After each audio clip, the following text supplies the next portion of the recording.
వైఫైకి, ఈథర్‌నెట్‌కి difference తెలుసుకోవాలని కదా! ఎంత ఈజీగా పాసిబుల్ అయితే అంత ఈజీగా ఎక్స్‌ప్లెయిన్ చేయడానికి ట్రై చేస్తాను. ఫస్ట్ ఈథర్‌నెట్ కోసం మాట్లాడుకుంటే, ఈథర్‌నెట్ అన్నది ఇది కేబుల్ త్రూ ఉంటది. అండ్ ఏంటంటే దీని నుంచి మనకు వైఫై వస్తాయి. అండ్ కొంచెం పాతదయిపోయింది ఇది. లేటెస్ట్ స్టాండర్డ్ చూసుకుంటే గనుక అది ఫైబర్ ఆప్టిక్స్, ఫైబర్ కేబుల్ అని కూడా అంటాం దాన్ని.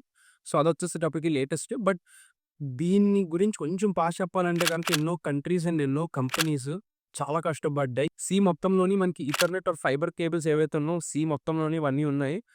Hats off to them. లేదంటే మనం ఈరోజు ఇంత హ్యాపీగా దీన్ని యూజ్ చేసుకోలేకపోయేవాళ్ళం. థాంక్స్ టు దెమ్ ఈ సీలో ఇవన్నీ పెట్టినందుకు. అండ్ వైఫైకొచ్చేస్తే గనుక వైఫై ఏంటంటే మనకి ఫైబర్ ఆప్టిక్స్ ఏదైతే ఈథర్‌నెట్ కేబుల్ ఉంటదో అదే మనకొచ్చి ఇంటికి కనెక్ట్ అవుద్ది.